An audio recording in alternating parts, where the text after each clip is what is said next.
President Biden will be returning from his visit to France today, and it'll be a quick turnaround as he'll return to Italy for a Group of 7 meeting with America's top allies later this week.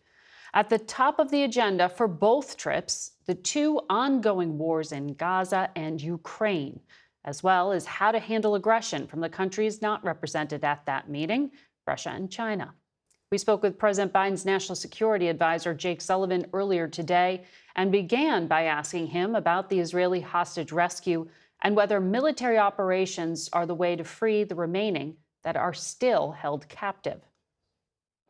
By far, the most effective, certain, and right way to get all of the hostages out is to get a comprehensive ceasefire and hostage deal that President Biden described in public a few days ago, that Israel has accepted, and now that we are awaiting Hamas to respond to. Jake, I know the U.S. provided intelligence support to this military operation. Are you at all concerned that it will imperil the chances at that diplomatic agreement? And is there an expiration date by which Yahya Sinwar has to respond to this offer? It's a fair question, Margaret. What will Hamas do in terms of its calculus on this deal following this operation? And I, of course, cannot put myself in the head of a Hamas terrorist. But the fact is that the whole world is looking to Hamas to say yes, because for all those people, for all these months who've been calling for a ceasefire, now's the moment. There could be a ceasefire tomorrow, today even, if Hamas would say yes to the deal. So from our perspective, the world needs to continue to reinforce that message quite clearly and strongly. We have not gotten an official response yet from Hamas. We're waiting for one. We're waiting to hear from the Qataris and the Egyptians, who are the mediators in communication with them. And we will continue to reinforce the message, take the deal, until we get that answer. Jake, I was looking back at remarks you made on this program just a week after that horrific attack on Israel on October 7th. And even in the early days, you were pressing the Israeli government for a clear plan on what they will do in Gaza the day after the war ends. Has Netanyahu accepted any of the U.S. proposals or suggestions? Has he presented any of it to his own war cabinet?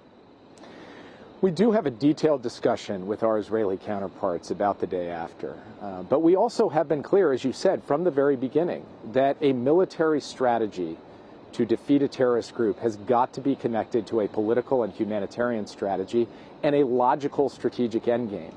And too often over the course of this conflict, we have not seen that clear connection, and we have continued to reinforce the need for Israel to bear down to ensure that it has a holistic strategy to ensure the enduring defeat of Hamas and to ensure a better day of peace and stability for Israelis and Palestinians alike. So it sounds like no agreement on that as yet. President Biden gave an interview to Time magazine that was published this past week, and he was asked whether he's seen evidence of Israeli war crimes in Gaza. He said the answer is it's uncertain and has been investigated by the Israelis themselves. He dismissed the idea Israel was starving people as part of its war strategy, but he also said, I think they've engaged in activity that is inappropriate. What would you say is inappropriate? Well, actually, Margaret, a couple of weeks ago, the State Department put out a comprehensive report that didn't just speak in generalities. It went into specific incidents that raised real concerns. And it was inconclusive, which is what the Secretary of State said on this program at that time. Right, and it's exactly what the president said as well when he was asked the question. We do not have enough information to reach definitive conclusions about particular incidents or to make legal determinations, but we do have enough information to have concern. More than concern, our hearts break about the loss of innocent Palestinian life. The president himself has said publicly that innocent Palestinians are going through sheer hell in this conflict. And a lot of that is because Hamas has put them in an impossible situation. Hamas hides among the civilian population, holds hostages among the civilian population, fires at the IDF from behind the civilian population. And so, yes, we have asked Israel to take steps to be more precise and targeted in its military operations. But there is only one answer to all of this, and it's the answer I keep coming back to, which is a ceasefire and hostage deal that would end the suffering, end the conflict, end the war, and bring all of the hostages home. The president recently approved allowing Ukraine to use U.S.-provided weapons to fire across the Russian border. A restricted area, but still a new policy choice here. Has that made a difference on the battlefield? From the president's perspective, this was common sense.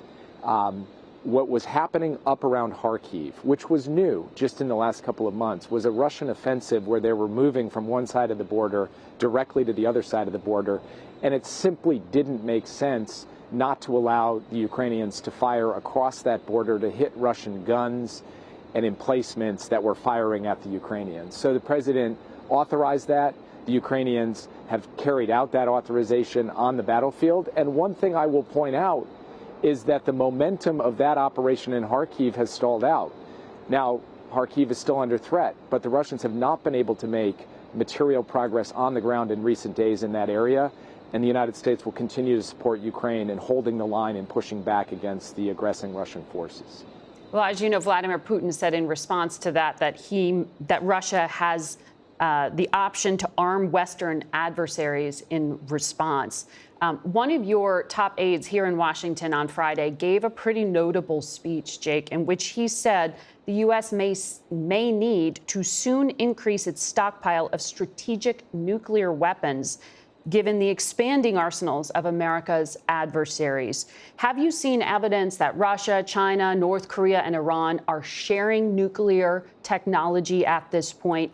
And what would trigger President Biden to make that decision? Well, Margaret, I can't speak to intelligence matters, especially highly sensitive intelligence matters relative to nuclear capability. But what I can say is that we are concerned. We are concerned about cooperation among the countries you just mentioned, and we're concerned about the advancing nuclear arsenals of countries like China and Russia, as well as North Korea. This is something that we are focused on, we are looking hard at, and we will consult with our allies and partners on the best way forward to ensure a safe, reliable, and credible nuclear deterrent by the United States. We've taken no decisions. We will monitor the situation closely. Is this because China has brushed off your attempts at arms control? Well, actually, Margaret, in the last few months, China has showed a greater willingness, not a lower willingness, to engage with us on questions related to proliferation and arms control. Those are nascent conversations. They're nothing like the kinds of intense arms control negotiations that we had with the Soviet Union at the height of the Cold War or Russia in the post-Cold War era.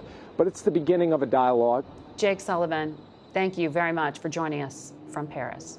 Thanks for having me.